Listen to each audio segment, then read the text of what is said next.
name is Leland. I know some of you in the room used to be on the Dane County Board of Supervisors, progressive Dane member, and currently a graduate student in the School of Social Work. So this is an issue that I've cared a lot about, but wouldn't call myself an expert by any means, which is why we have our panelists. So I'll let them introduce themselves and why they care about this issue. Good evening. Sorry I'm late. I just left a Dane County Health and Human Needs Committee meeting. So my name is Richard Kilmer. I'm on the Dane County Board of Supervisors, District 4. I'm a pharmacist at Community Pharmacy on State Street. I've been a pharmacist since 1974. I've been very involved in, the pharmacy's had several programs, needle exchange programs, and we started one of the first naloxone programs in the state. We worked with Dr. Reinke to set up the naloxone program. I see lots of my patients who can't afford their treatment, and it's very, very frustrating. I mean, our usage of the needles we've given away has gone through the roof, so it's just amazing how much need there is there.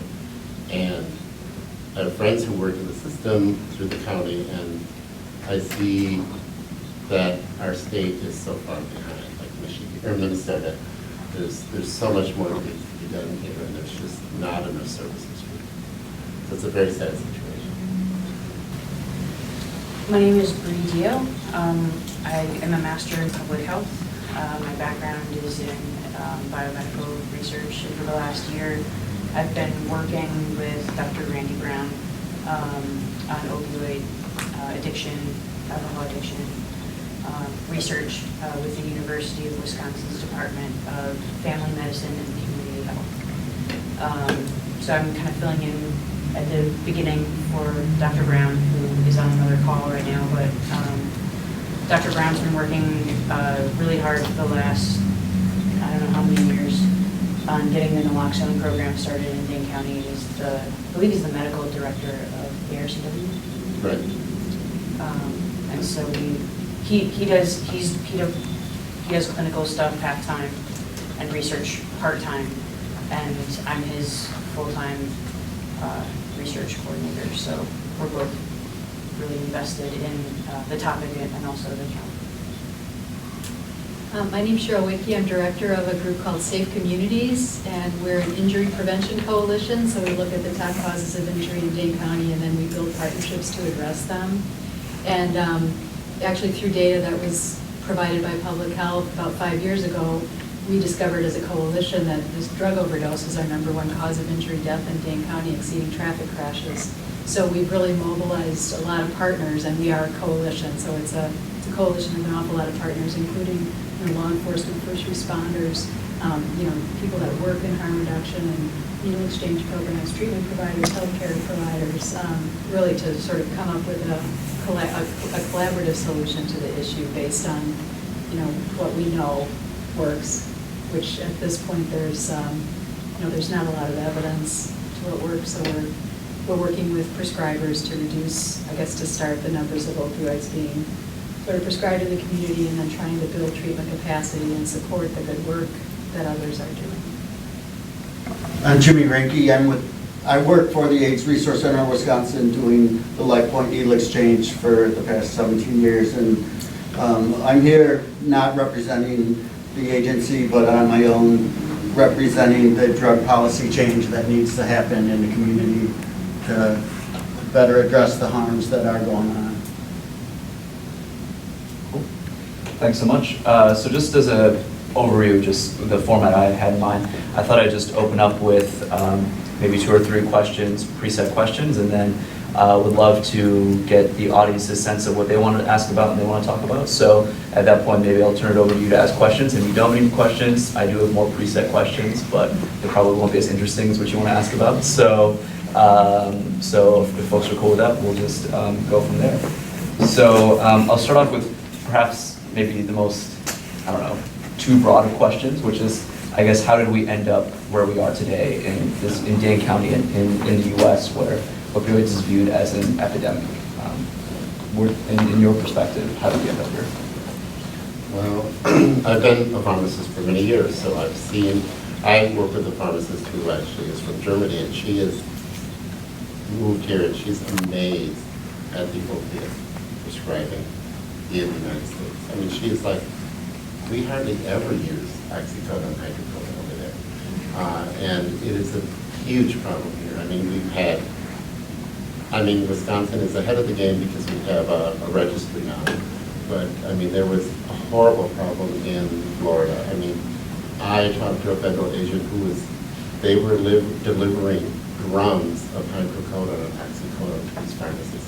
I mean, 50-gallon barrels, that's how they were, because they were prescribing so many narcotics. And so I've seen this, you know, because I've been a pharmacist for so many years, I've seen this up and down.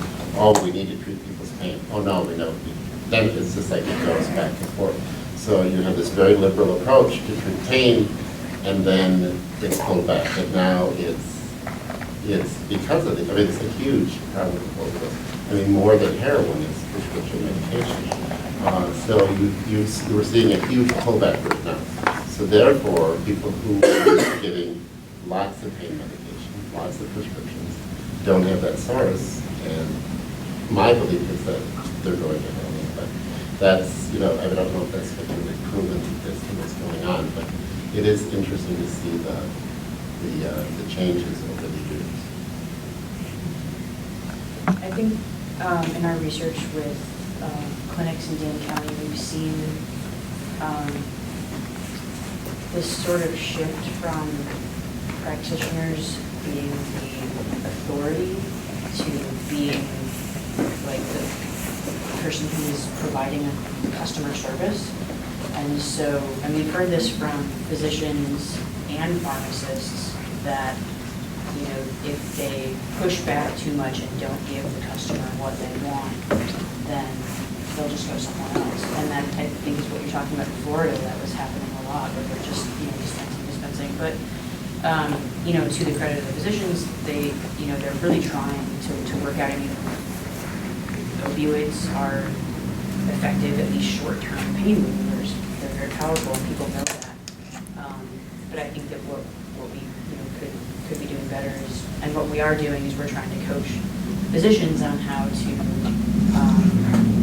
use opioids a little more sparingly, how to use other treatment modalities to treat that chronic pain. And even we're getting into some work on how to prevent acute injuries from turning into chronic pain. So there's a lot of work to be done, both, you know, with the physician-patient relationship, but also the policies around prescribing. I mean, physicians can prescribe as many opioids as they want, literally barrels full. And there are a lot more rules around prescribing things like methadone and suboxone. So I think it's kind of a combination of things. Yeah, and I think if you look at some of the information that the CDC's put out, there's really a direct correlation between the numbers of opioids that have been prescribed over the last 10 years and the overdose death rates and the overdoses generally. So, and it's a remarkable parallel track. It's heading straight up. You know, and I think it goes back to what you were saying about, you know, it started with a well-intentioned, you know, sort of move to treat pain. And there was concern about that we were under-treating pain. So the pendulum has swung in that direction. I think the other thing that we've learned, though, is that there's really not a lot of evidence, as I understand it, and Dr. Brown and others can speak to it, there's not a lot of evidence that opioids are really that great at treating pain. They're good at, you know, making you not stress out about the pain, but in terms of actually physically, you know, making the pain go away, there are other things we're told that work better, like, you know, like some of the therapies that people are doing, and you know, physical therapy, for example, those sorts of things. So, you know, I think as the healthcare systems start looking at alternatives to treating pain in ways other than opioids, which they're doing in Dane County, hopefully we'll see, you know, some changes in that. But I think too, there's a sense that, you know, now the pendulum is swinging. I mean, there are people that are concerned with the pendulum swinging too far the other direction, and so some pushback. And I think we just have to step back and say, all right, we really want to treat the pain, but we just want to make sure that we're not, creating public health harms by having all these opioids out in the community that aren't being used, for one thing. And then for another, are we actually effectively treating pain? And are we making sure that the people who have experienced trauma or have, a history of addiction, that they're being screened and they're not being prescribed these powerful medications that are very addictive? So, I'm not the technical health side of it, and to me, I see a lot of it as prohibition, and the problem is people don't know what they're buying on the street, and people are pushed to hide and lie about what they're doing, and addiction is a shame, and families can't talk about it, and nobody can say what's going on because you gotta hide and lie about what's going on. And I think in places like Portugal, where they've now decriminalized all drugs, they've seen a drop in addiction rates, they've seen a drop in their HIV and Hep C rates, they've seen just drop in drug use in general. And it's the profitability of the drugs is a pyramid. If I want a bag, I can get you and you to buy a bag, I get a free bag. If you get, it's a pyramid scheme, and it's all about money, and that's why it's so bad. And we can cut the people off from their doctor, but they're only going to the street. And I got people on the street getting their drugs, heroin tested, and it's oxycodone and fentanyl. There's no heroin in the heroin. I just think a regulated marketplace, adults showing IDs, is a better system than kids with guns doing the marketing. I think we got to bring it into the light in places where they're holding safer injection facilities. People come into the facility to use clean supplies. No one overdoses because there's nurses with Narcan there. People are doing prescription heroin. People then don't get into the marketing pyramid of it, trying to get other people hooked to get their own, have it paid for. It's really money driven is what it all is, and there's so much money. And I believe it's part of why we're in Afghanistan over 10 years now, is... Everybody waved their arm. No, apparently not. What's acceptable so far? They may take us off. They don't like what we're talking about. What is your thought about Afghanistan? I think part of what is going on when we went to Afghanistan was they were the world's #1 producer of heroin. They still are the world's #1 producer of heroin. We're still there. That heroin is going somewhere. It's all over the streets here. It's in every town, in every county.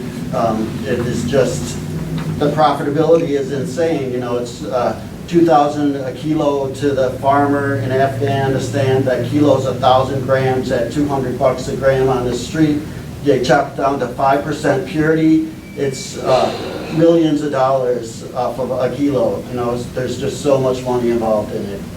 And the pills too, when Oxycontin was big a few years back, before they changed the formulation, they was selling for $1 a milligram. A 40 milligram pill was $40, an 80 milligram was $80. It's just, people buy it, they want it, they're going to take it. It's supply and demand, and the more it's available, the more people try it, the more it's demanded. So going off of that, if we start with you, Jimmy, I was curious what your thoughts are on the role of the criminal justice system to opioid addiction in the past and moving forward. What should the role of the criminal justice system be, if any? So in Seattle, I don't know if you all saw this, they had a Chasing the Dragon PBS Frontline special where they have a lead program, law enforcement alternative diversion, where law enforcement is turning people, referring them to a case manager instead of arresting them. In the video on PBS, people are shooting up in the doorway of a storefront, and the cop is standing there. Here, those people would be eating pavement, and they would be charged with everything they had on them. Where they're just getting a referral into a system.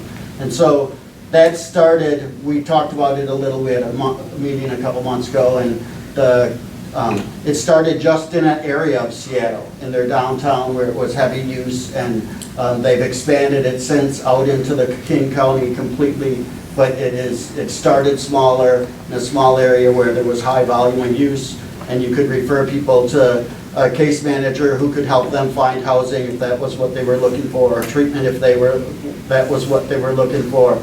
In that episode, though, a guy took a 4-hour bus ride to find out the treatment spot he went for was not there.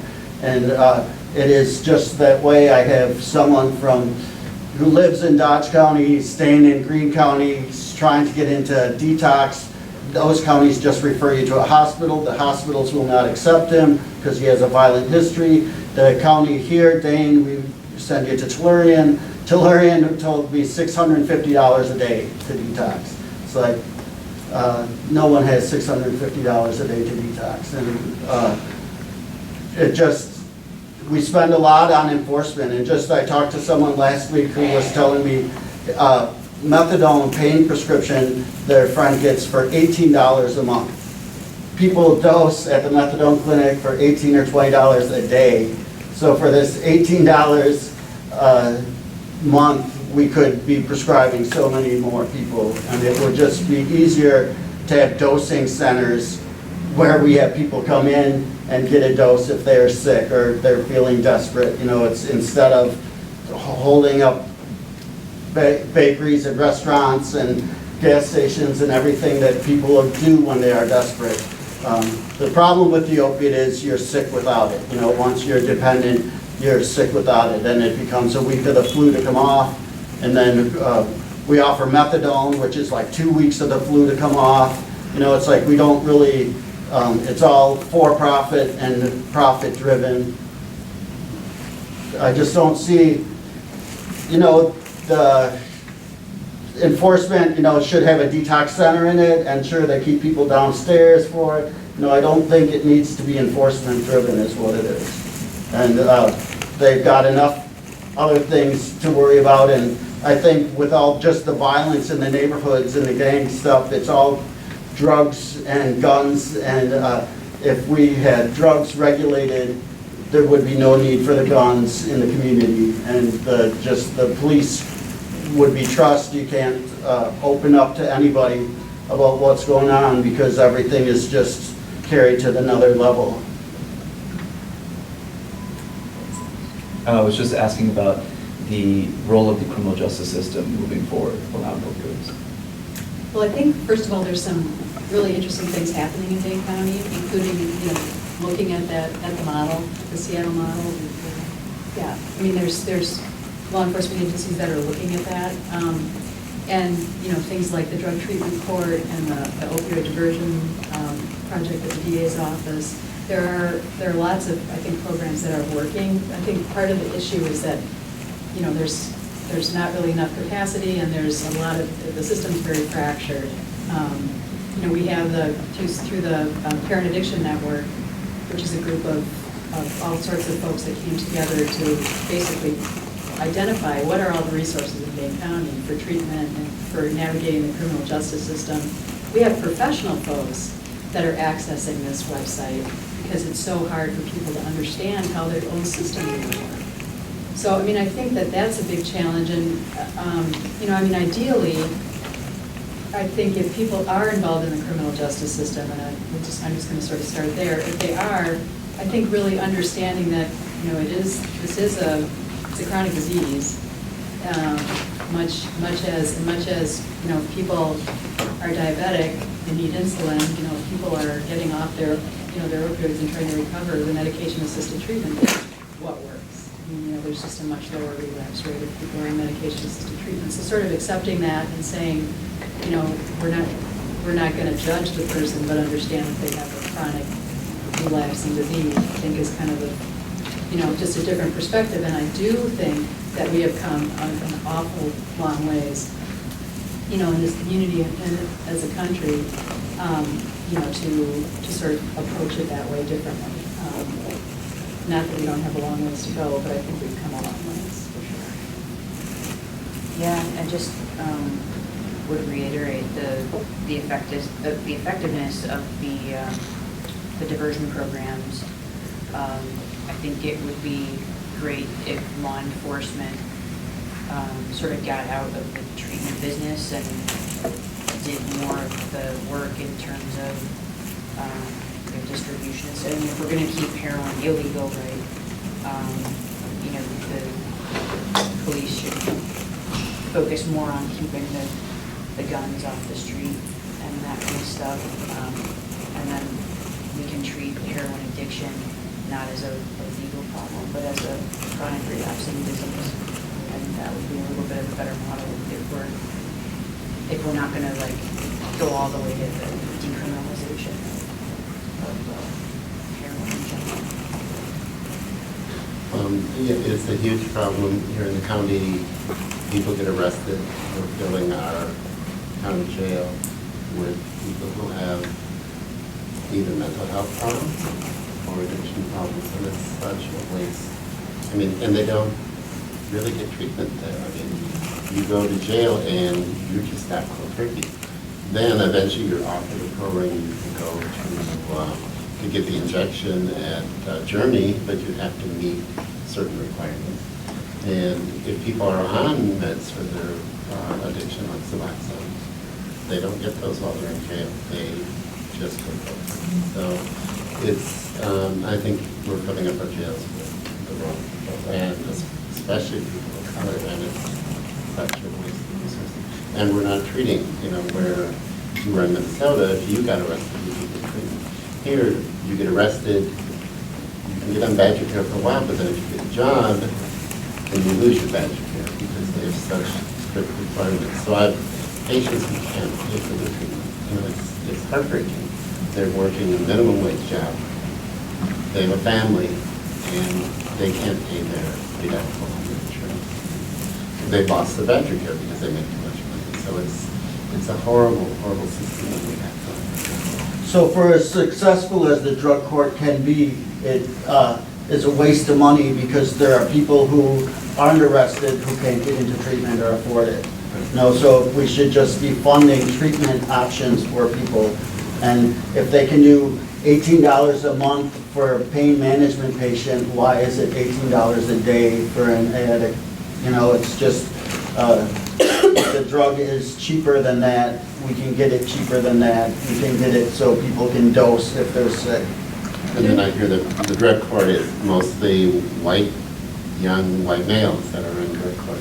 And there is the restitution program that Ron Johnson is running, which is a new program the county has funded. And I think that's very, very effective. I don't know how many of his cases are actually drugs. It's mostly criminal damage to property. But the county's hoping to expand that to the whole city and the rest of the county, but where people don't go to jail, they make restitution. And I think, especially people up to the age of 25. But I think that could be somewhat helpful. But it's, you know, my patient, I said, I'm trying to find him some way to pay for his meds, and his only way is to go back to jail, get back on badger care. If he goes back to jail, then he goes to prison. So it's a horrible, you know. There are some really, I think, interesting models that work very well and that save money that I think we should definitely be employing here. In Massachusetts, they have this hub and spoke model where basically you have people come into the system and they're stabilized, they have an assessment, and then they go out to a program that's right for them. And, you know, and it's a comprehensive system. And since in Dane County, you know, our treatment and our healthcare systems are so fractured, I think that would be a model that could work really well. And maybe we'd have, you know, sort of a hub at the criminal justice, you know, people are in the criminal justice system, and the same deal, you know, they are treated, they're stabilized, they have medication-assisted treatment, you know, through the criminal justice system, and then, you know, when they leave, then they have the sort of, you know, support in the community for treatment and, you know, and just recovery supports, you know, through recovery coaches or other things. So to have that sort of hub and spoke model happening in the criminal justice system in Dane County, and then also a community so that people aren't involved in the criminal justice system, you know, and that all that, you know, then work together. You know, in Massachusetts that works very well. Vermont, they're saving a lot of money because, as you say, the system is so inefficient, and we're having terrible outcomes. We even did some primary research here with the Dane County drug court, where we used some of the people who had been admitted to the program. We got straight into primary care, and then the other ones had a it was a 3-month period of stabilization at Journey.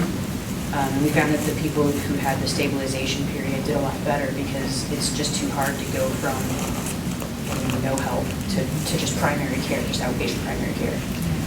So we have found that we think people do need a period of intense help, behavioral therapy, medication-assisted therapy, and that kind of thing, before they can move on to a good primary care. I was going to say too, I mean, I think the other thing about this approach is it doesn't just deal with opioids. Right. So it would get to the, the issue. So it is, we do have, I think the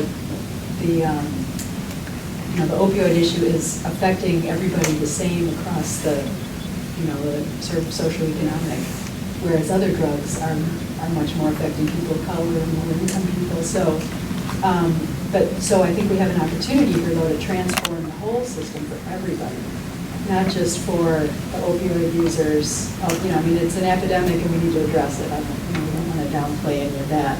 And I think in addition to that, we also look at how can we transform all the treatment systems and the criminal justice system, to basically be responsive to people who have mental illness and substance abuse disorders.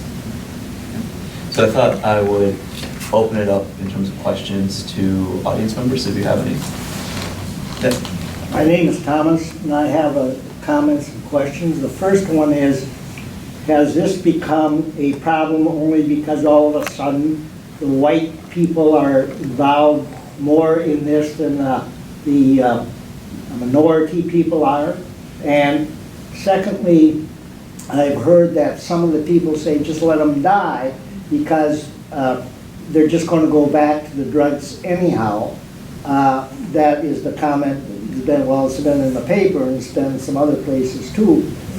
And the third thing, how much money is being spent now going to be spent on this program where money is taken from what should be spent for the younger people coming up, the kids and that, and they again aren't going to get it because we're going to fund this program because it seems to be more important.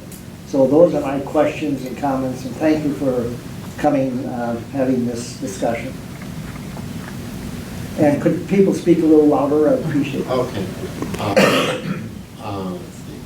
Yeah. I'll say, for one thing, I was involved with the AIDS epidemic in the early 80s. For me, it feels very similar. We're losing lives we shouldn't be losing. Young people who could be very productive citizens. If we could find some treatment, even if it's just legalizing drugs, it could change these people's lives and they could be productive people. And many of those people are parents. A lot of them have people who come in to get needles, they're pushing baby strollers. It affects so many other people, and I think you're right, what's brought it to the attention is it's become a white, middle-class problem, and it affects every part of the state now, where it's not just a hidden minority problem. And there is no program that we're representing or offering that is going to take funds from anything. We're trying to, what could a program look like, or what can we piece together to change how things are happening, because what we're doing isn't working. And so we're just trying to start that dialogue in the community and looking at what other places are doing and what is working. And we are losing way too many young people. And before I started the job, the supervisor told me, read up on it, because I was never in an injector, and so I didn't know too much about it that way. But one of the articles I read said it's 14 or 15 times the drug treatment before someone who's an injector stops, that it becomes a behavioral ritual, and that is what is hard to break. And when they're depressed or angry or anything happens, that's where they fall to. It's easy to just forget about it for a minute and step outside themselves. And I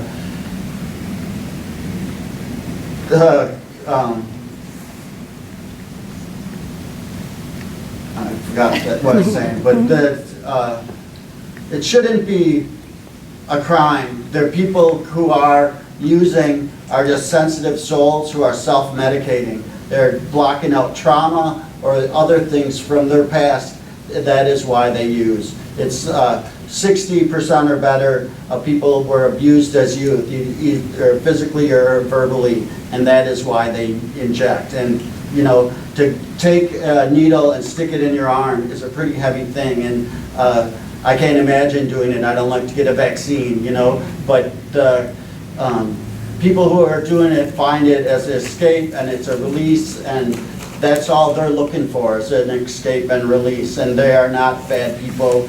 They're mostly just oversensitive souls who are easily shut down. It's easier to just get high and step away from it than to work through something. Yeah. So, help me understand, I hear what you say about decriminalization.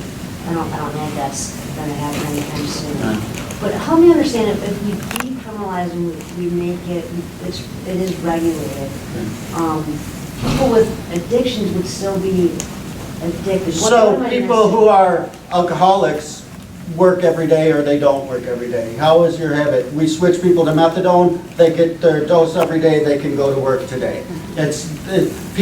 Physicians are operating while they're high on opiates.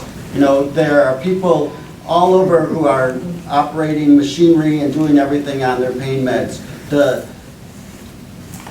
It becomes down to yourself being responsible for what you need to do today, and you take care of your business. And whether you get caught up in something, is there a safety net to pull you back out? You know, or is it punitive and we're gonna beat you up more for... Oh, I understand that. I'm just trying to understand, if we decriminalize it, how does that lead to people not overdosing? I'm having trouble connecting those two dots. I think it comes down to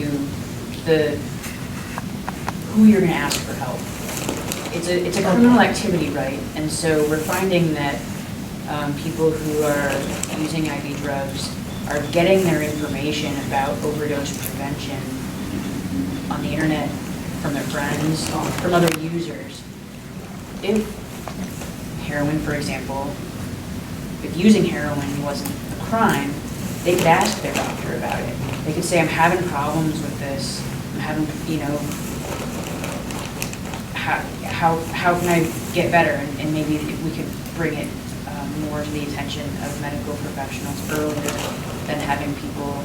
Right. I see pain patients who are shooting their scripts, and they, I had a guy recently tell me, oh, my doctor wouldn't cut me off because he knows I'd go to the street to heroin. And I said, if he knew you were coming to the van for needles, he would cut you off, just because his license is on the line. And if it was an open dialogue, it's, can we talk about what is really going on? And it is, you bring something up, they hear it differently, and you're going down with another charge for something different. The other aspect too is that if drugs that are currently only available on the street were regulated, we wouldn't have as much of a problem, I don't think, with heroin being laced with things that will kill you, like elephant and I think the other thing about this is that, you know, a lot of this, the majority of this epidemic is driven by prescription drugs. And you know, what we have come to know is that really people became addicted largely by starting on a legitimate prescription for a, you know, an opioid. And then from there, you know, maybe because they have trauma, maybe because they have a history of addiction, you know, they became addicted and started, you know, using it in a way that was, you know, affecting their lives in a different way. There are people who are on huge doses of opioids and functioning at some level or another, and that's legal. So I guess it is sort of a question. I think this epidemic is very complicated in that sense. You know, what was the vector, what started it, how do people then move into using heroin, what does that look like, why, you know, if we start cutting people off without tapering them, you know, as prescribers, what sort of impact is that going to have from a public health standpoint, you know, it's complicated. Right, and even the taper is if you're going down, you ought to be able, you want to go back up. You know, it's like you have that constant dialogue with the doctor or professional. It's adults showing IDs, people know what they're getting. It's different than on the street where you don't know what you're getting. And even the pills on the street, if they're new to you, it's a different pill to you. You know, you don't really know what you're getting. You know, Dilaudid is 2s and 4s and 8s, and morphine is 100, and you know, it's like the milligrams vary so greatly into the strength of what the drug really is that, you know, I can handle a 40 of this, but an 8 of that is going to knock you out. You know, it's just, people really don't know the pills. So it is partly drug education. You know, I had a teacher a few years back ask me to speak at her class at East, and I said, clear it through the office, because when the parents find out you're bringing needle exchange into the classroom, that's probably your last case, you know, and it just, the people aren't ready for the dialogue or just don't want to hear the dialogue. And even though they know someone who's suffering addiction, it's our private family shame. It's not to air out and to discuss openly. Yeah, you have a question? Yeah, thank you all for being here. My name's Martha. I have a niece in Greenfield, Massachusetts, who's been through their system quite a few times and been to Hazleton twice. And yeah, it's just, it's very sad. But luckily, you know, we as a family, we do try to deal with it and talk about it. But my question is, I wonder if any of you could comment on Narcan and, well, how that's saving lives. Is that also helping to contribute to this epidemic even more? Because my understanding is that now a lot of addicts are carrying Narcan. So they're dosing themselves even more, or not, you know, and just like being even more unaware of the effects because they know someone has Narcan. I wonder if any of you can comment on that, on Narcan's use and effectiveness. Well, I think it's, as we have drugs that people are aware of what they're using, they're going to need Narcan more. So, I mean, I think it's great that some pharmacies are dispensing it now, but it's still, you read on the internet, oh, well, people can't afford their EpiPen, but all the addicts get free Narcan. Well, not all the addicts get free Narcan. You know, except for programs like Jimi's, that's one of the few programs that are free. If people go to a pharmacy and get Narcan, they have to pay for it. You know, so it's not a free thing. So, you know, I think Jimi has way more experience with Narcan. And so I wish everybody took it every time they left the band. You know, it's like, oh yeah, we got it at the house. It's like, well, you got it in the car with you now before you get back to your town. And yet it is so important. It's an amazing drug. You know, it blocks the receptors, it wakes the person up, it saves lives every day. And so it's just, is it available there? And so that's where those safer injection facilities in places like that, people are coming in to use. There are professionals there. Nobody's dying in a facility like that. You know, it's when you're alone in your car or alone in your room and you can't tell anybody what you're doing. You know, if you could say, Mom, I'm going to go do my hit now, you know, it sounds crazy, but it really, for families that know that with each other, I've had parents and their youth who are using and together, and they do look out for each other and have saved each other. And otherwise, the Narcan is a horrible experience. You know, it blocks the receptors. If you're opiate dependent, it throws you into withdrawal. Often it's vomiting and diarrhea, headache, all the things of withdrawal. So people do everything else they can before they give that shot. Do we know, like, are there long-term effects that are just exacerbating the addiction issues with it? I mean, do we know anything like that, or? I was going to say, Dr. Brown, Revere, I mean, I think there are studies that really indicate that this is not enabling people's addiction to provide the naloxone. You know, and basically, as Jimi said, if it's a relapsing disease and you know, they have to be alive in order for them to go into recovery. So if they overdose and die, they're not going to get into recovery. And as far as we know, there's no, you know. It's a very safe drug. I mean, if you're not in opiate overdose, it's going to do nothing to you. so it's not just like, Yeah, if you're not on opiates, it's like injecting water, so there's no other side effect. And I had a young woman tell me it was such a miserable experience, she's never gonna use again, you know? And then I know guys who've had it used on them a dozen times, and they're still gonna get high today, and it's, I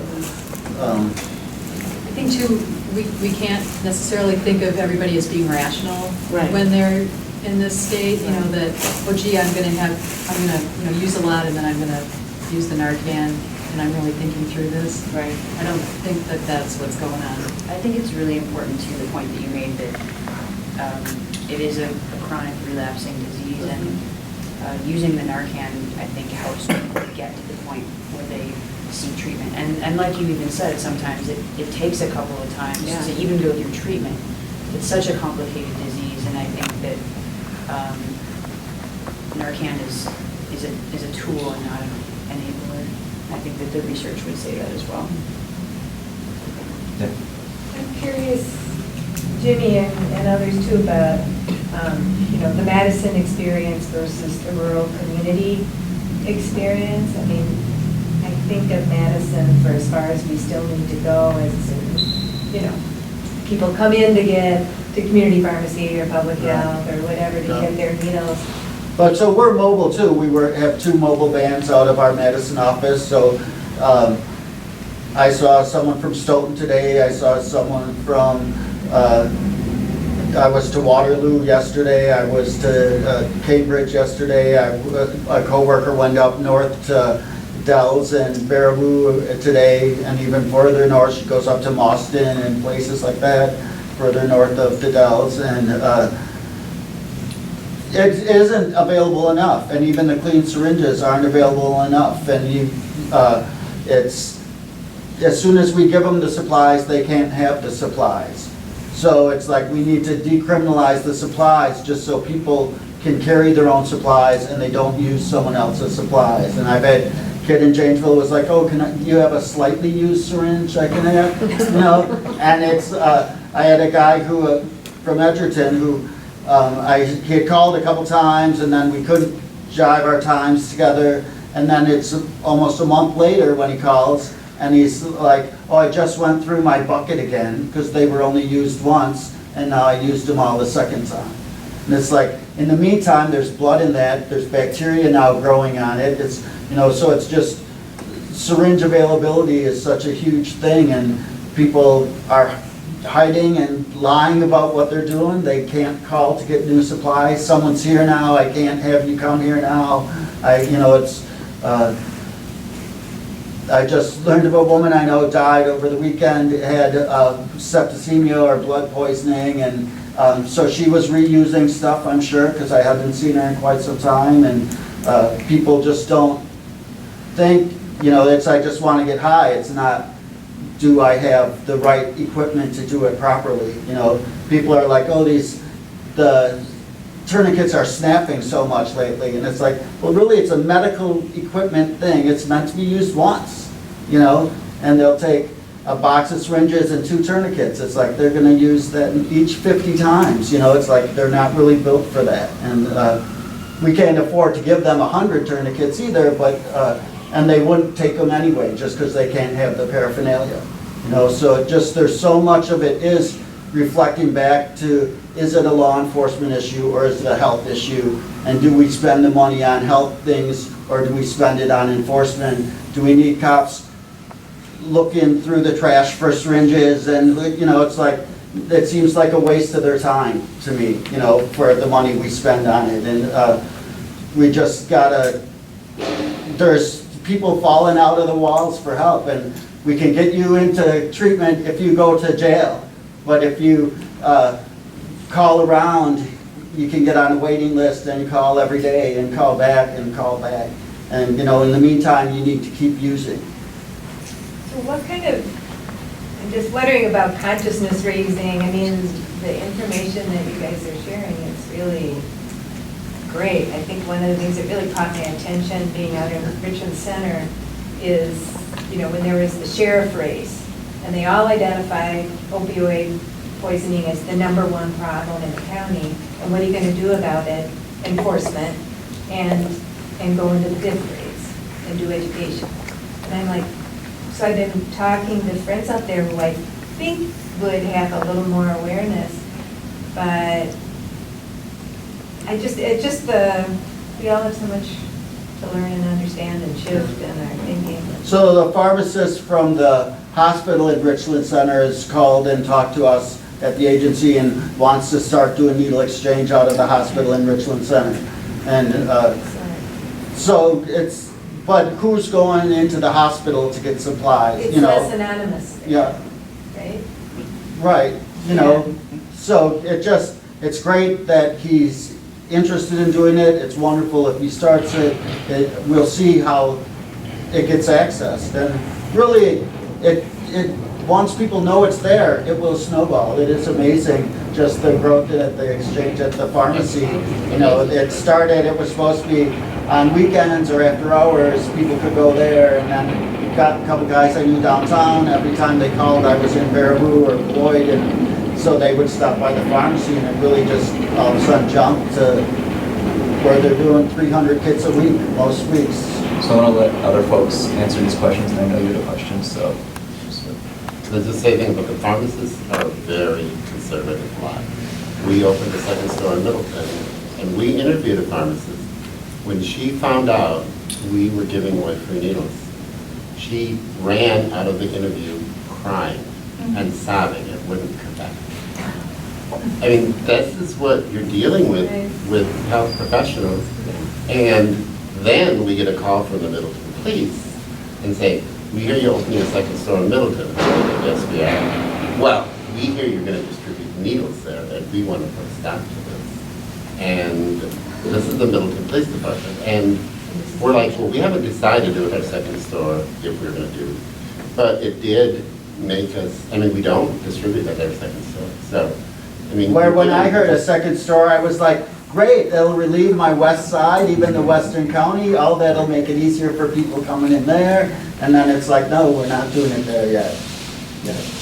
Yeah, we're working on it. I'm working on it. We were working last summer with a pharmacy student, actually, and she sent out about 300 surveys to, well, one survey to 300 pharmacists all over the state of Wisconsin, asking them about specifically Narcan, education about Narcan, and we got back a response that we didn't quite expect.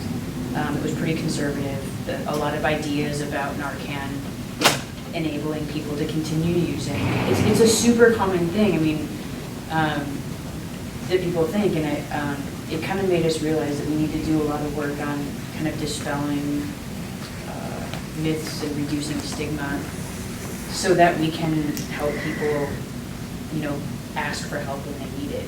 You know, if they think that if they ask their pharmacist, if they go into a pharmacy, if they think that that pharmacist is going to say, you know, you're a drug user, I'm going to call the police, as opposed to, you know, how can I help you?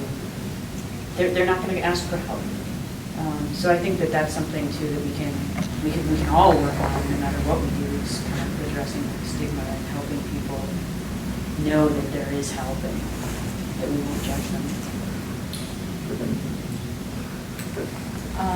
No, I mean, I think you know, a sad statement is that an awful lot of people have this in their family. And, you know, so we have, we host the AIDS Resource Center of Wisconsin naloxone trainings through the Parent Addiction Network, and, you know, the number of family members and friends that come is really remarkable. So, I mean, I think people are having their awareness raised that way as well. Oh, I got a lot. First of all, Jimi, I don't know if you remember this. I think the first time I met you was many, many years ago, probably 15 years ago on the south side, in a little white van that been at the Burger King, in the Beltline. And we're watching you and watching you and watching you. Something's going on here. I ended up stopping. And it's the first time I ever heard about the needle exchange, but everything looked like a drug deal. Yeah. It's like, oh, you're giving away needles. That's different. Okay, have a good day. Thank you for your service. And I won't ever forget that. But anyway, so the criminal justice system policing. There are a lot of issues that police and courts wind up dealing with because there is no better alternative for lots of reasons. Funding being one of them, the will to do something about issues, whether, we have homelessness because we don't have enough homes for people. We don't have enough jobs for people. We don't have resources for alcoholics, drug addicts, or whatever. So I totally agree with you that the answer to most of the issues doesn't belong to the police, but the problem, or is given to us anyway, and so we have to deal with it as inadequately as we can.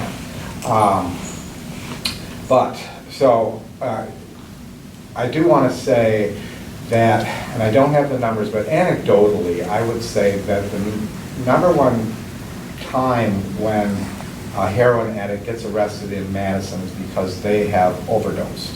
So we have gotten a call that has an alert tone to it that says somebody's dying, and the police and the fire go, and the Narcan gets delivered, and they're miraculously revived.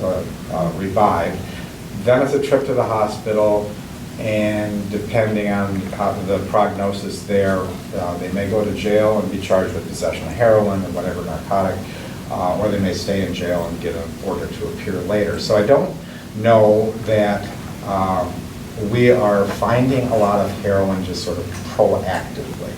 So that kind of scenario where if you're in the stairwell shooting up, that the cop is going to have you eating pavement, I don't think that happens here. Because I do think most of our cops, because the outcome will be arrest. There's no getting around that. I think they'll be treated a little better than eating pavement though.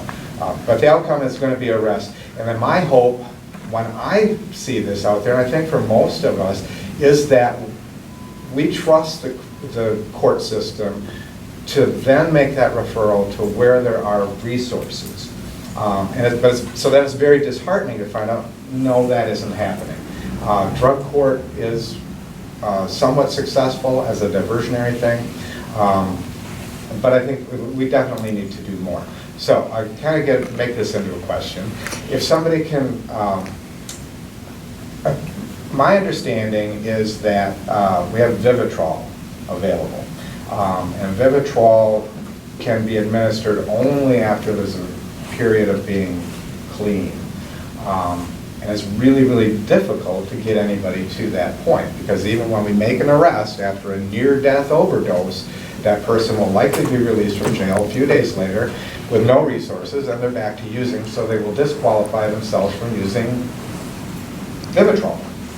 So I guess for everybody else who doesn't know about Vivitrol, so somebody can walk through what that's like, and if there is a way we can get to the point where, if it's still going to be a criminal justice issue, that judges and jails can hold people, not for criminal charges necessarily, but just to get to the point where they can get healthy enough to be a candidate for Vivitrol. It's very expensive. Okay. $1,000 a month. I think it's about $1,000 a month. With nursing and administration costs, it can be $1,200, $1,500. And I think that the other issue is that we don't know that it really works, honestly. You know, we have a lot of information around methadone and buprenorphine preparations, and we know that they save lives and they get people into recovery, where the information on Vivitrol isn't as strong so far as those outcomes go. And we certainly have reports around individuals who are using dangerous patterns in a way to overcome the Vivitrol. So while I think it's a solution for some individuals, it certainly isn't a panacea.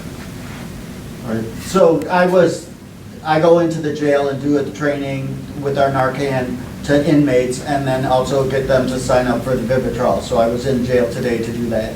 And so I've had guys who are like, by day 28, you can get high. You know, it's supposed to be this 30-day blocker, so by day 28, one of the guys was like, oh, I heard it's by 3 weeks. You know, by 21 days, you can get a little high. So either way, the opiate suppresses your breathing, so if you're trying to get high over this blocker, you're taking more than you normally would and odds are you're shutting down your breathing. I've had people who use the Narcan on their friends because they're trying to get past this blocker. And so I've had people who say I'm on shot 6 and it's going great, and the Vivitrol works. And so like the methadone works for about 50% of people who take it, the Vivitrol is just another tool in the arsenal of options for people. And otherwise, I've seen a guy who's like, I'm on the Vivitrol, but we're doing cocaine today. And so you still want to get high, you still want to, so it isn't just opiate. And so a lot of people, that's the same with the methadone, is that people get on, they get their opiate need met, now they switch over and they're doing coke or crack or methamphetamine even. I'm seeing more and more methamphetamine all the time, or hearing about it. And Dane County has a grant for this, and if that grant money runs out, what's going to happen? I mean, it's through Journey Mental Health, but it's through people who have been arrested. But our system is so patched together in this crazy way. I mean, so you need to be a Dane County resident. You need to be in jail for 30 days. There's all types of things that are part of the outline of the program. I don't know how much they work around that. And if you have insurance, they'll bill your insurance. Badger Care covers it completely. So that frees up some of the non-insured funding, or for those people if they can bill insurance for some. It started as a 6-month pilot. Now it's over 2 years we've been doing it, the Vivitrol in the jail. So it's a great option. They were picking people up on the day they get released and taking them over to get a liver screen and then the shot. They're finding about 1 out of 3 people make that trip. So now they're started giving the shot in the jail before they get out. People have a hearing or something, they get out unexpectedly, they miss that shot. Now they are out and using again before they got the shot. And so it's a lot of working around that. So if there was a place where you could be for a week to 10 days to detox and then get the shot, Yeah, but then you need shot number 2 and shot number 3, and you Right, need the yeah. treatment that goes along with it. Yeah. And you need some sort of mechanism for that handoff, which is really kind of the tricky part, to get from, say, the controlled environment of jail or hospital, get your Vivitrol, and get tied into resources that are gonna keep you motivated to stay in recovery, and are gonna, do the outreach necessary to get you to that second shot. So, is there anyone with questions, or should I ask some questions? How much time do we have, by the way? We have until 8:30. Cool. We got plenty of time for questions if you have them. Otherwise, I will jump in. Yeah, I think I'll ask another question. If these people are continuing to take drugs regardless of why, in other words, if you save them this time, they'll take that one, or as you mentioned, even if you give them some other drug, they'll try to take another drug to overcome it so they be high. Is that really something that the society can actually deal with? Or is it going to happen anyhow, meaning that there's a certain number, it's just like alcoholism, I assume, that they've legalized that so everybody does it, and a lot of people die from it, that get killed because of it, themselves or others. And I'm saying, would it not be just better to let them get all the drugs they want? Because I assume that someplace along the line, eventually the body can't cope anymore, and they will either quit it or they will die. That's, I guess, my question. A lot of layers to that one. Wow. And that there's a lot built into that question around what addiction looks like. I mean, honestly, the most common natural history for a substance use disorder is spontaneous recovery, whether you get treatment or not. That old adage, once an addict, always an addict, is bunk. All right? And so it's a spectrum of severity with this illness, like any other, like hypertension or asthma. And when we have a patient with hypertension, and we give them a medication, say a beta blocker, and their blood pressure is still 180 over 90, we don't say to them, well, you've clearly failed and I can't treat you anymore, right? We get another medication, we get them to other resources and specialists, and we ramp up the level of care that we're delivering. Addiction should be no different. Does anyone have an answer? That feels pretty succinct. In a nutshell.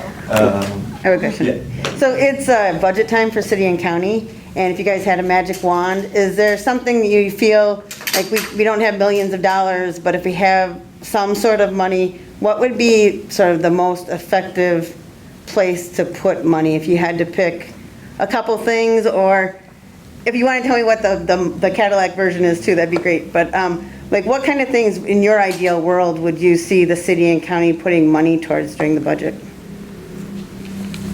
I guess I'd like to see an expanded detox center or something that where people can get detox on demand. Right now, if you want an opiate detox, they want you to self-admit on Monday. So on Wednesday, if you say, today I'm ready, they'll say, come in on Monday. So that isn't really working for the people who are using. So kind of an expanded detox, because that is the best spot to connect them to the next step. And otherwise, it'd be wet housing, a place where users or people who are chronically using can at least have a roof from the winter that is coming, you know.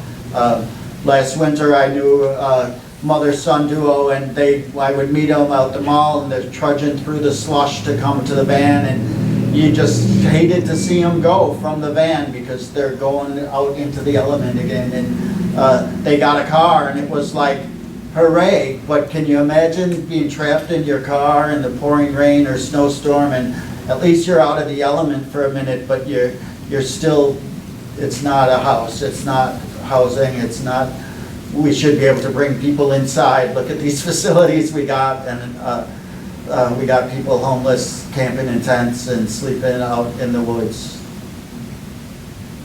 I don't know what you have to say. Well, if I'm going to dream big, I mean, you're referring, Richard, to fragmentation, and that's the biggest problem. I mean, what we really need is vertical integration of systems that make sense, from prevention, meaning prevention of misuse and addiction, to needle exchange, prevention of overdose and death. We need public health on board with it. We need data telling us where overdoses are happening, where public use is happening. Naloxone needs to be on the walls, just like defibrillators are. I visited the medically supervised injection facility in Vancouver, British Columbia, and models like that, where individuals who are using are able to use in safe environments with medical care immediately available, and when they're ready to access treatment, it's there and they can access it because those systems are integrated. And those are the kinds of things we need. We need a system where specialist treatment organizations aren't operating in their own silos and not communicating with general health systems. They need to be part of the system.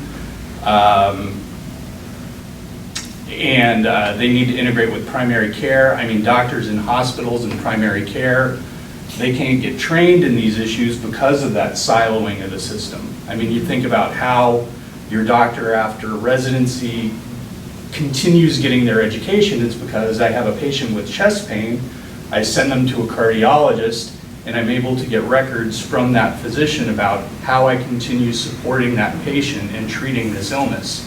That doesn't happen with the specialist treatment field because of outdated, archaic confidentiality statutes that prevent that effective exchange of information that can facilitate that coordination of care.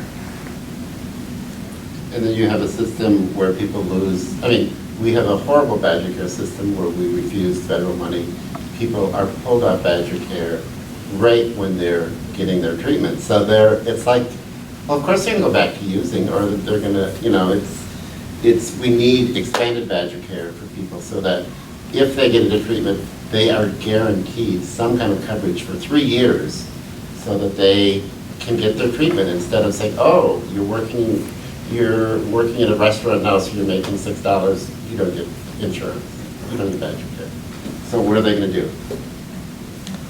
I'd say too, this idea about the hub and spoke model where you've got a place where people can be stabilized in a detox, and then because our system is so fragmented, at least, have them a place where they can be referred to the program that's going to work for them, and that sort of integrates all these systems. Yeah, and timely access. I mean, I see patients in the hospital all the time where it's become clear that a substance use issue has led to that hospital stay or has complicated it. And you try to tie them into care, and you come to understand, oh, well, you've got an appointment in 4 weeks or 6 weeks. You know, I mean, an individual who is driven by that compulsion to use, that's not going to fly. I mean, we need open access, and yeah, it needs to be available, and there need to be better systems of communications to make those handoffs work. So I want to follow up on that specifically with you, Richard, because you're on the county board, and I remember being on the county board not too long ago, and it was a very, I think, there's a lot of misinformation about what addiction looks like among policymakers, because they're 30,000 feet above what's going on, right? And so I was curious to this question, is there any movement at the county specifically on this issue in a positive direction that you feel, or is there anything that's moving in a negative direction that maybe we should be pushing back on from where you're sitting at? Well, I mean, as you know, the budget is a nightmare. Everybody is fighting for these few dollars, and that is part of the problem. So you have all of these factions, and they're whoever can push their agenda the most. People with addictions, they're not very good at pushing their agenda. I mean, they are disliked. I mean, you know, they're not one of the first groups that's going to get the funding. So I think if there is some jail reform, but you know, I don't see anything. I mean, that's one of the reasons I got on the county board, is because this is one of my passions, because I see so many of my patients suffering. But it is a little insurmountable with the funds that are there. I mean, it's got to be such a broad spectrum to the jail reform, which I think is going to happen, but I don't see anything happening in the near future. I don't see it in this current budget. So I'm hoping progress is going to be made, and that's one of the reasons I'm there, but it's a little, as a new person on the block, it's like, oh my goodness, it is like overwhelming. It's like, we have, what, $900 million that we're going to spend, and you know, it's all being pulled in all these different directions, and not a lot of it is going towards treatment. And unless people get a grant. I mean, I think if the federal, what's the new, the CARA bill would maybe get passed, there'd be money. I mean, that's how the county runs. I mean, they apply for money for grants, and that's how they do their programs. If there was a program in the feds that the county could apply for, I think it would change pretty quickly. Because, oh, we just got another we got $500 million we can spend on this grant. I mean, I think it could make a huge difference, but until then, every grant is applied for, and it's, you know, like, it's that same piecemeal kind of thing. I don't want to monopolize the questions or your time from one former elected to the current, but I do want to piggyback off that and talk about how the county does still accept criminal justice grants on drug enforcement. Right, and is there a way of diverting that money, or is it just better to just turn that money down entirely, in your opinion, or is it useful? I think it's probably useful. I mean, I think John Hendrick on the board suggested to the Sheriff's Department, it's like, can you use some of that money for Narcan? And they're like, well, yeah, we can. So, I mean, I think there is ways to use it to be helpful, but, you know, I mean, our jail is in bad shape, as you know. I mean, part of the jail is really pretty dangerous, and there's a huge fight about building a new jail. And do we need a new jail? I don't think we do, but it's a lot of money. And the other possibility that I wonder about is if law enforcement, A, if priorities couldn't shift, and B, if there could be resources other than jail to which they could direct addicted individuals, because we know that jail doesn't treat addiction, right? Right. And the other thing that I worry a little bit about is I've been around the table with law enforcement with the availability of drug treatment court, is the lowering of thresholds for arrest and charges, because they figure, oh, now I can get this person into treatment, Right. And then the difficulties that leads to is there are difficulties with staff and budget there as well, where, you know, in the last couple of years, people have been waiting to get into treatment with drug court. They've been under supervision, being coerced into abstinence for a period of time, and then they overdose and die under that set of circumstances because they haven't been tied into appropriate treatment. Effectively, law enforcement are kind of making these clinical decisions around whether this person needs treatment or not because they've broken a law, where maybe if they could be directed to, say, a clinical resource, they could figure out if jail is what's needed, if methadone is what's needed, or if counseling might be what's needed. I mean, I think we're very lucky because we have a county sheriff who is an amazing person, and I think he really does want to do the right thing. You know, he's not, that's my feeling from talking with him, so I think it's hopeful. You know, whereas counties where it's totally hardcore law enforcement, I think would be the worst case scenario. Yeah, along those lines, I mean, you look over the last year, the number of law enforcement agencies, the number of EMS agencies that have started administering naloxone. I mean, that just changed overnight. You know, and, I know the narcotics task force has looked at using the funds that are taken from drug seizures and putting those into treatment resources. So I mean, that, you know, there's no doubt that the funding is skewed and misdirected. I think we're fortunate that we have a different environment. And we're considered good, and boy, I mean, this is not good. It's sad to think that we're good. Yeah. You know, that's. Right. You know, and kind of piggyback on that too, I mean, in these other areas where I'm talking about sort of vertical integration of things, I mean, law enforcement is on board with some of these things, like directing people to needle exchange or to medically supervised injection facilities so that public use and public overdose where people can't get the emergency assistance they need as readily, you know, is what's happening. But, you know, I think that takes overcoming sort of the traditional role for law enforcement, and that's a pretty tall order. So Seattle's LEAD program, I think, is in their third year, and they are now having discussions of a safer injection site in Seattle. So it's like, it is just, is everybody at the table, and we're all going to make these decisions together. Are there any other questions from the audience? I just had one more. What is the estimate of people that are taking drugs like these opioids and other ones, say in Dane County? I know you mentioned a lot of them come from outside Dane County, but I assume somebody has some idea of the number? Well, nationwide, the estimates around opioid addiction are between 1% and 2% these days. So that's addiction. Okay. That's not just using opioids recreationally. I mean, that's a lot more common than that. By the time someone reaches age 18 in this country, it's about 25% of individuals that have at least tried using opioids recreationally. So, I mean, I don't know numbers for Dane County in particular, but I don't imagine that we're too far off from that.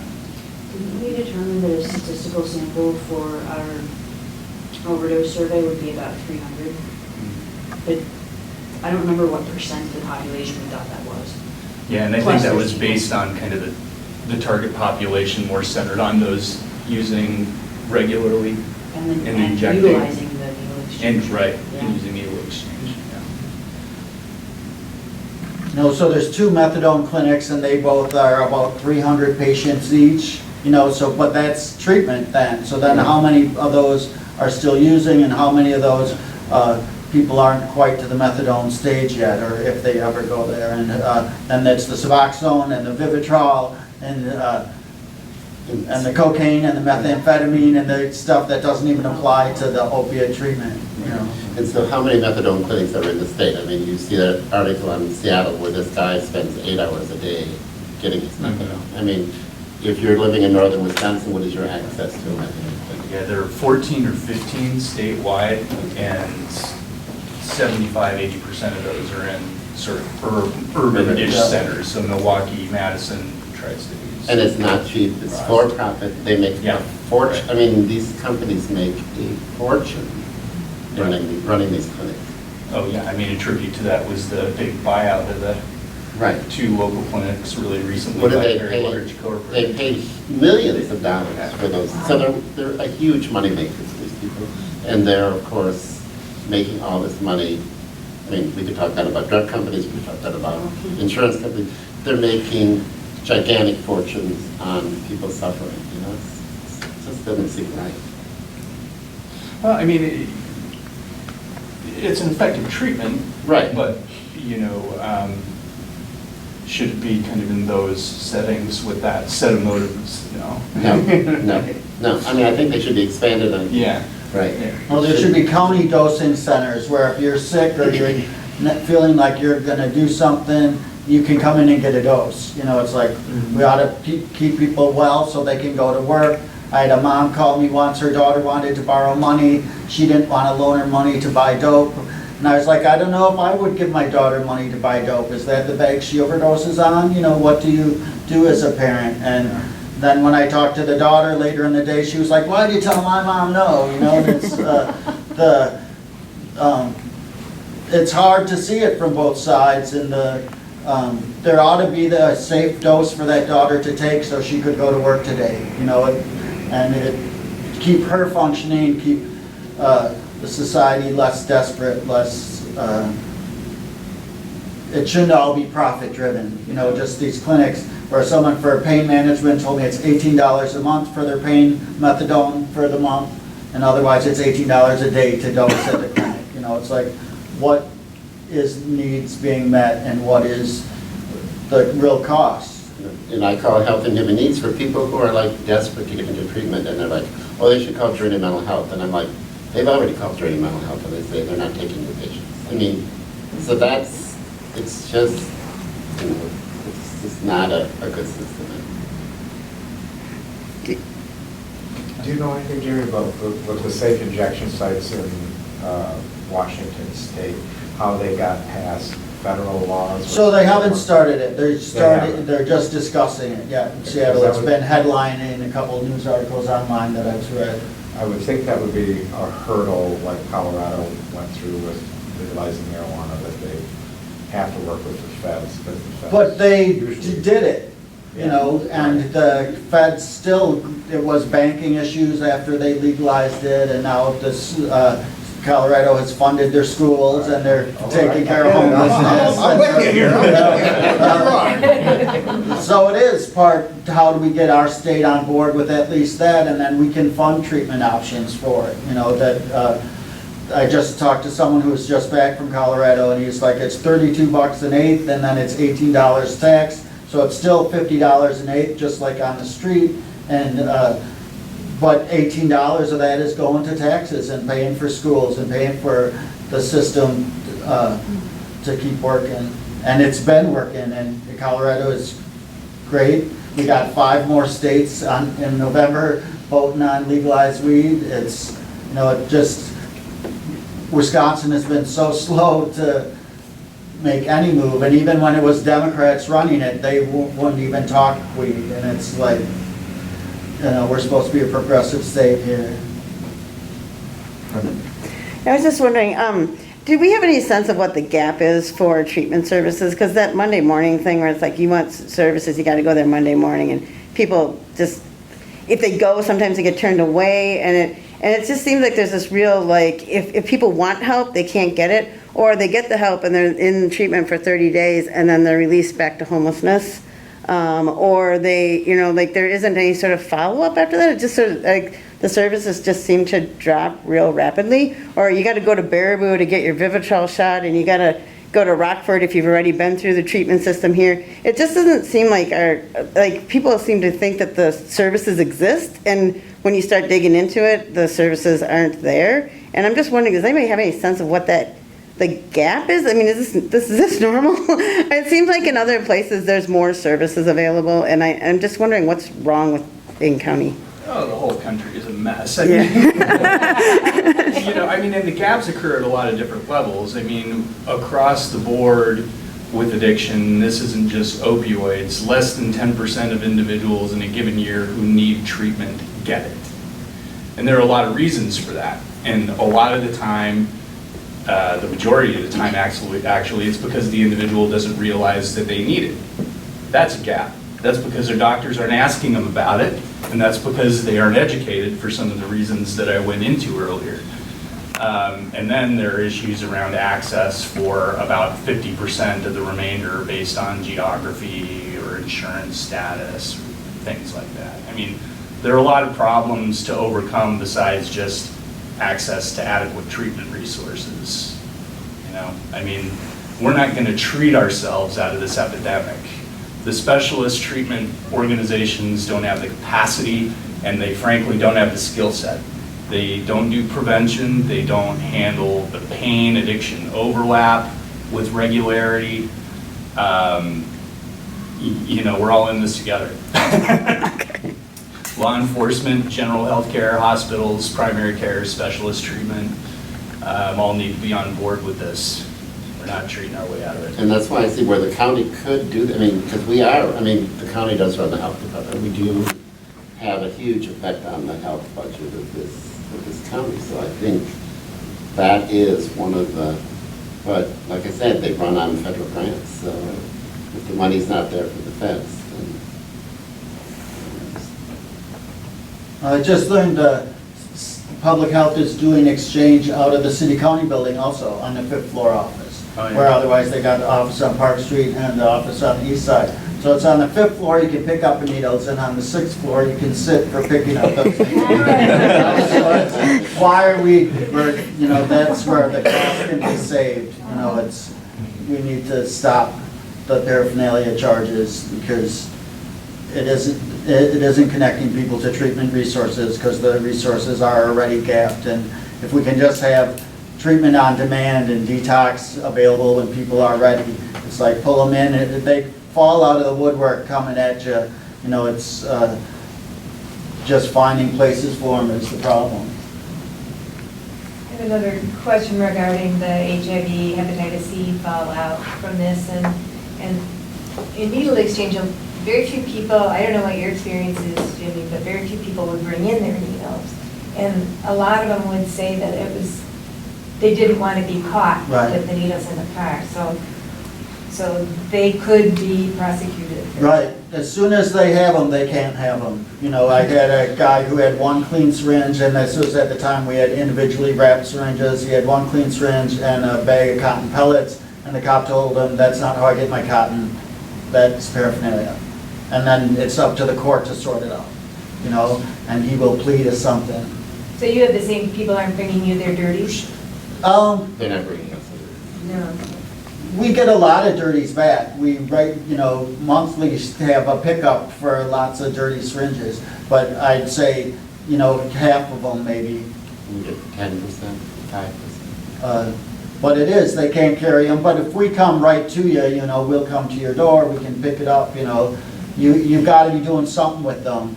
You got them, where are you? But it is, if you're living with someone else or you're living in your car, you can't keep them. So as soon as you use it, you get rid of it, And so it is just trying to educate people on that. So it is public disposal spots.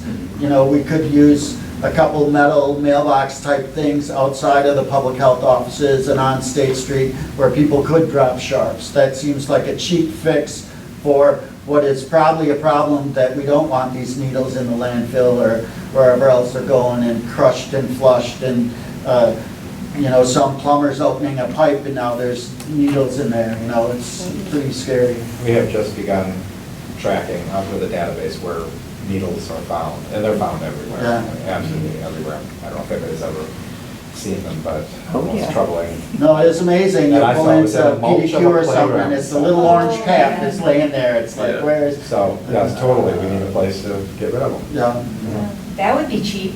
Right, that would be cheap. Probably Yeah. capital cost too, so. I don't know what the result is once that data is collected, what the thought is they'll do with that, but Yeah. I'll look into that and see. Yeah, so maybe those are spots where they are. They are like over by Union Street in Hermina behind public health there. So it is, if there was something out front, lockbox, that people could drop stuff into, they would. They just, they don't want to carry it.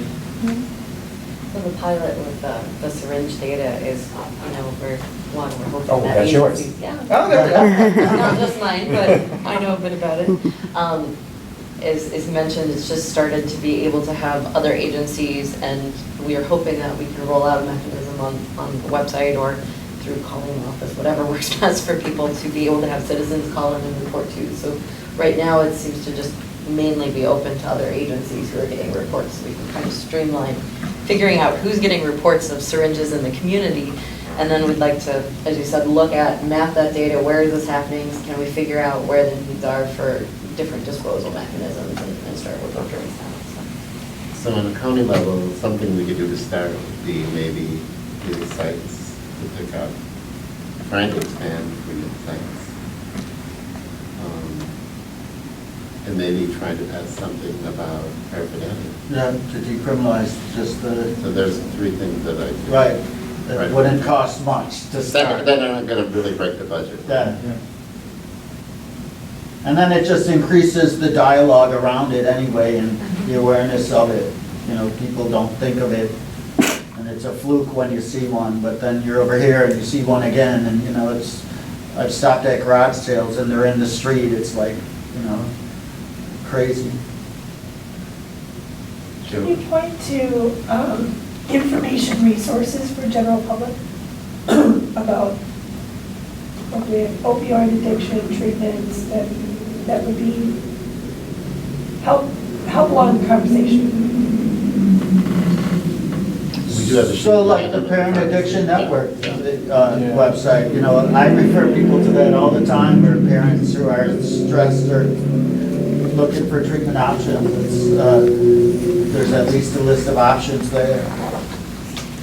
And so far as information on educating yourself around overdose recognition and prevention, like prescribetoprevent.org, the Chicago Recovery Alliance, harmreduction.org, lots of great resources there to educate yourself about recognizing and intervening for an overdose.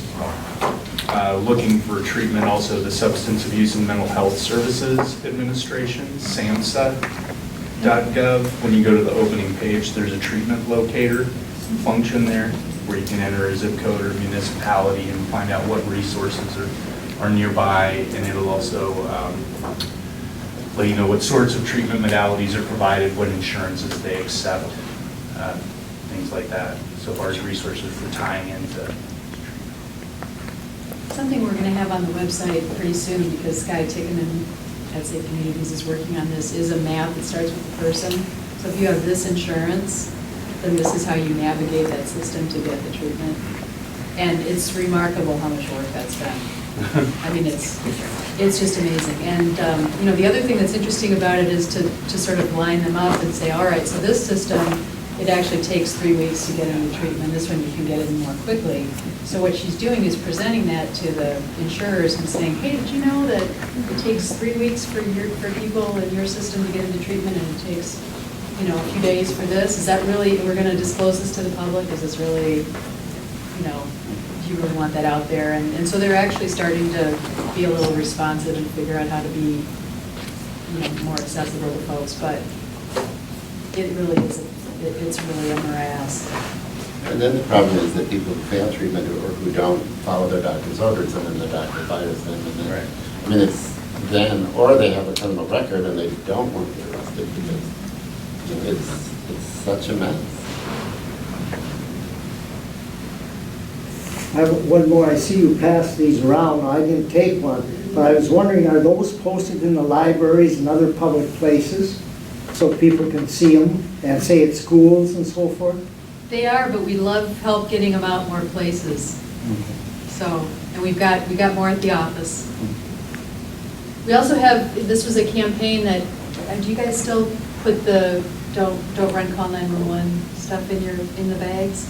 Not in the bags, but I have them in the van. Yeah, so we partnered with AIDS Resource Center and the Recovery Coalition of Dane County to publicize the Good Samaritan, the new Good Samaritan law, so that people know that they can call 911 and get help. And actually Representative Nygaard, we just had a parent panel meet with him and talk to him about immunity for people who are who overdosed. And he's still a little resistant to that, but he's looking at possibly Chapter 51 commitments for people, so that there's a way to get them into treatment that isn't maybe criminal justice, but treatment assistance. So that leads to a question I actually want to ask, if there aren't any right now, which is just that, so I definitely hear your frustration about local government not having much money to do things and being very dependent often on funding from elsewhere. And obviously the state government is dominantly Republican, who probably in this room we don't associate too much with being progressive on some of these issues. But I was curious if I think I've been seeing some movement by Republicans in terms of trying to address this issue, and I was curious whether there's any sort of light at the tunnel in terms of convincing Republicans to move on this at the state level. I mean, Representative Nygren, who's the chair of Joint Finance, Republican guy, has a daughter who's in recovery heroin. And he's moved some of the policies along pretty significantly, and there's been bipartisan support, which is remarkable. Most of the HOPE legislation that he championed, passed unanimously. So, there's other states where it's been more of a partisan issue. It used to be fairly bipartisan, largely because of his leadership. Is there any way you think we can help nudge him towards getting people who are overdosing to not face criminal charges or to not face criminal charges for paraphernalia? We're doing a survey right now. It's by no means like covering everybody, but we're finding about half the people who respond to the survey aren't calling 911. And a lot of the times people are leaving comments saying that they're the people who are overdosing will get arrested, even if the friends have taken all the paraphernalia off, but they still get arrested. So they don't want to call 911 because their friends get arrested. They don't want to call 911 because when 911 shows up, the police shake them down and arrest them for paraphernalia. So we are seeing that in our community, and I think that at least one person did say that they felt misled by this thing saying that you can call 911 and not get arrested. And that's what happened to them. And he was like, well, we thought we weren't going to get arrested, and then we did. So that there's a huge mistrust there. And I think that it really, really, really would help people call 911. It would save a lot of lives. People would call 911 if they were truly in need for getting arrested. The thing I wonder there is if there might be data that could be helpful. Because again, as I've been around the table with law enforcement, I've heard two positions that are pretty disturbing to me. One is, I'm going to arrest this person so that I can leverage getting to higher level dealers. And two, I'm going to arrest this person because then I can get them into treatment. My sense is that neither of those things really happen very much. And I wonder if there are data that would support that kind of argument to say, understand the theory and sympathize with it, but in actual reality, this is how frequently. But there should be data that says every person who's been arrested for drug abuse, how many of those got into treatment? I mean, wouldn't you think there should be I'll check with. I don't know how it's connected, but I would say the people signing up for the Vivitrol groups, half of those are there because they overdosed, and so then there it is, they're getting connected to treatment. But is it the best use of that funding of resources, and how many more people aren't getting it because they don't want to call? I think just because we had this parent panel last weekend, and that came up, I think he's moving a little further towards in the right direction. But I think his thing is really his personal experience. And his personal experience is that his daughter overdosed, and he felt like the way he was going to get her into treatment was for her to be involved with the criminal justice system. So that is his perspective. And I think if there's a way to figure out how to get people into treatment that have been arrested and have them be criminally immune but still get them into treatment, if there's a way to work that out. Yeah. That would be the way to approach it. And I think that's where using the Chapter 51, which is the civil commitment law, is kind of one direction that he's looking at. That's an interesting idea, because I mean, the other disturbing part of this whole issue, be it with opioids or cannabis, is whatever, is the devastation wreaked by policy for years on a person's life and their ability to have a job, vote, get food stamps, or be eligible for it. I mean, particularly in the case of cannabis, I think it's pretty easy to argue that policy does more harm than drug. And that definitely came up, felony forgiveness. And I mean, Right. With the parent panel, people saying, there were 4 felonies from 1 arrest, and, my daughter can't find a job, basically is unemployable. We did what you're talking about with alcohol, obviously. So there's no crime for public intoxication, but police take people to detox every day, no charges. And we rely on detox to then do their job, and we're happy to do that. There's no extra benefit for the cops to arrest people and have them charged with crimes if there's another way to get to the end result that we all want. Any other questions? So just a question for you, are people committed then through Chapter 51? For alcohol? For alcohol? It goes, maybe you know a little bit better, but I mean, it's run by Tulare, and what we have here funded by city and Dane County, I guess. And they're under pressure too, so several years ago they cut back available beds and so forth, but they will be held maximum of 72 hours under Chapter 51 by detox. A lot of people are released sooner, so it's kind of a revolving door, but in my, call it naivete or optimism, whichever way, when I go out there, my hope is this is the time that something's going to happen. And I can easily picture the same thing with opiates. It's like, you nearly died again today. We're getting you to the hospital, or we're getting you to wherever you need to be. Problem is, there is no place for us to take them. Give us a place to take them, we will take them. And that's the problem with Tulare, is that's why you can't sign up till Monday morning, is because they're keeping all their beds open for the weekend for detox. Especially on Badger weekends. Yeah. Right. And I'm not joking. Right. That's true. Well, the space is pretty restricted for opioid detox too. I think right? so, yeah. I mean, which is a shame. I mean, years ago, hospitals could admit people and get them through opioid withdrawal in a controlled environment where they could be monitored very closely, they could have their symptoms relieved, where now docs are pretty much relegated to trying to get people through it on an outpatient basis. Let me tell you. Right, I called That's Dane rough County, she business. said, Mercy offers a 2-week outpatient detox. It's like, you go there and be sick during the day, go home, be sick at night, come back tomorrow to be sick there. It's like, how does that work at all? It seemed insane. So I thought maybe just save the last few minutes on final thoughts, maybe perhaps takeaways for us as community members. What should we be doing with our time to address this issue? And yeah, any last thoughts from the board? No, I like Richard saying, the Dropbox, the paraphernalia, and what was the third one? I did write. But what? Thank you, was a very good.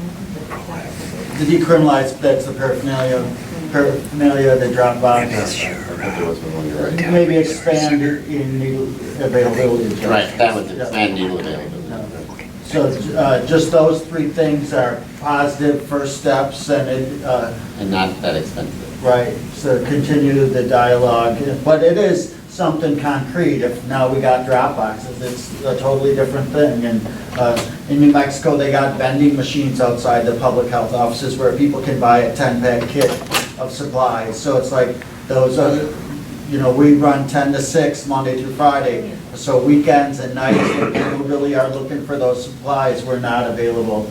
And so it's just trying to increase the availability of supplies. I would just say, we're spending a lot of money we're wasting a lot of money. And I mean, I think there's models out there that we could be looking at that seem to be saving money and having better outcomes. And so, I think it is a matter of kind of getting together and looking at those models and trying to build some consensus around, a different way of approaching it.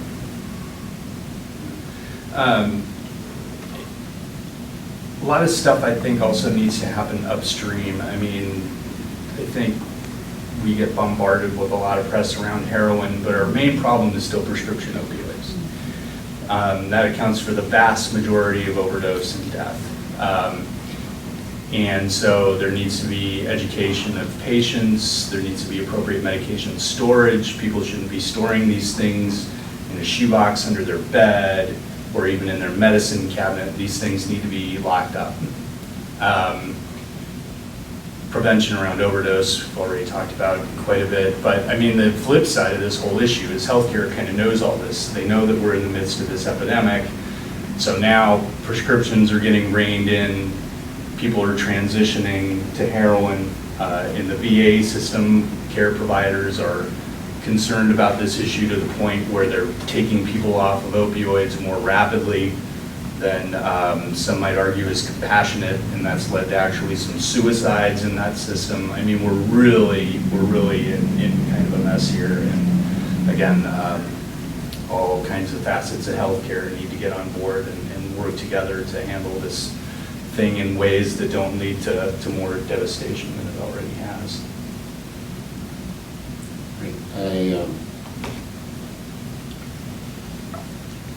Of course, I'd like to see a change in the state administration, which probably help the county and help the state in general.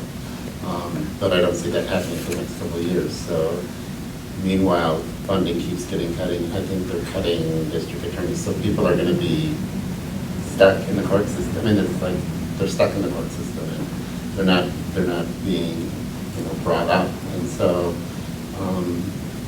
changes there. But I mean, I think some small startups would be helpful.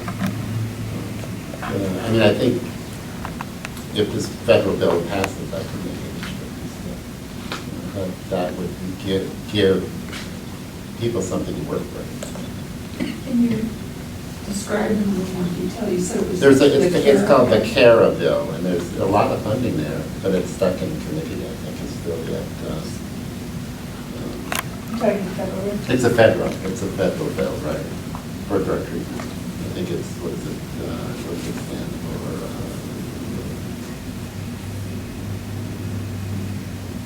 Comprehensive Addiction and Recovery Act. Right, there you go. Thank you. Get your body. So, if there are no more questions, or Can I just ask where this will be? I'm so happy this got recorded. It's really a fabulous conversation, and fortunately not a lot of us here. City Channel or? No, it's forwardlookout.com, which is my blog, or on my YouTube, which is Brenda Conkle. So. Okay.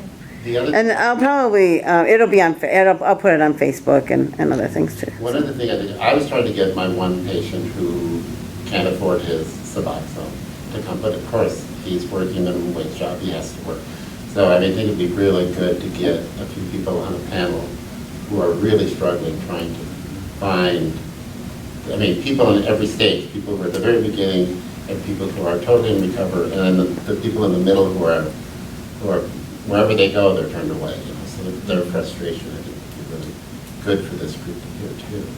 There's just something I forgot to mention. There's something on our website that's a recovery-friendly directory, and we would like to add a lot more resources, but it's basically employers and housing that are willing to, take people who have a criminal conviction, a felony conviction related to drugs or alcohol.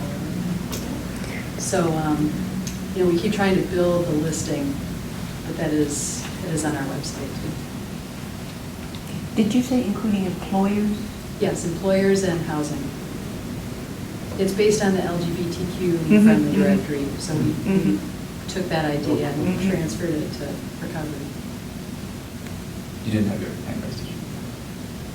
Okay. Felt very teachery for a Well, second. I have like another, play from the LGBTQ handbook.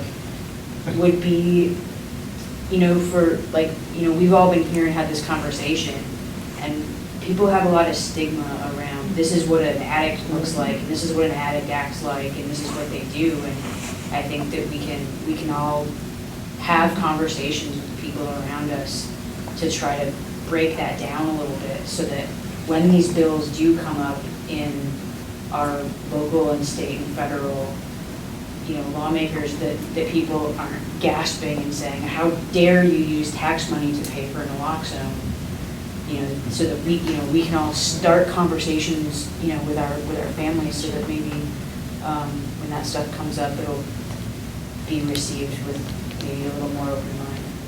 Yeah, I mean, reducing stigma is so huge. I mean, you think about sort of the impact that addiction, opioids and beyond has. I mean, substance use costs this country more dollars than all forms of cancer combined. When you talk about healthcare costs and the indirect costs of lost productivity and criminal justice costs, that there isn't more attention paid to it and more charitable work done on its behalf is really disheartening.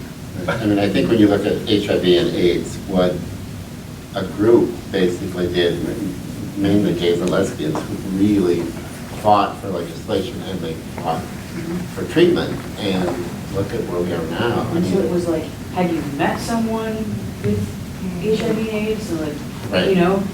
Until you humanize it, it's still a political issue. Yeah. And so I think that we can all do, and that suggestion that you made was great, to have some people whose lives have been impacted by this thing, to humanize the issue and sort of depoliticize it. And that's, I think, how we can help open people's minds a little bit. And it's not here, but it's like they've put a lot of money in the treatment. And that's what I foresee happening with addiction. It's going to go that same route.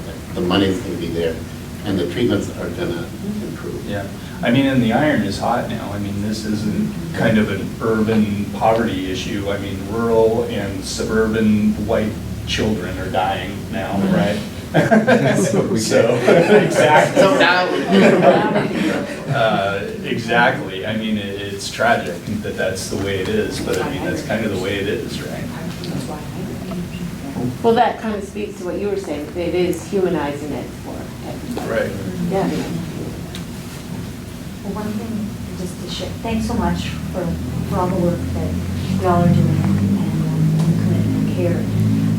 Certainly having more treatment available, accessible.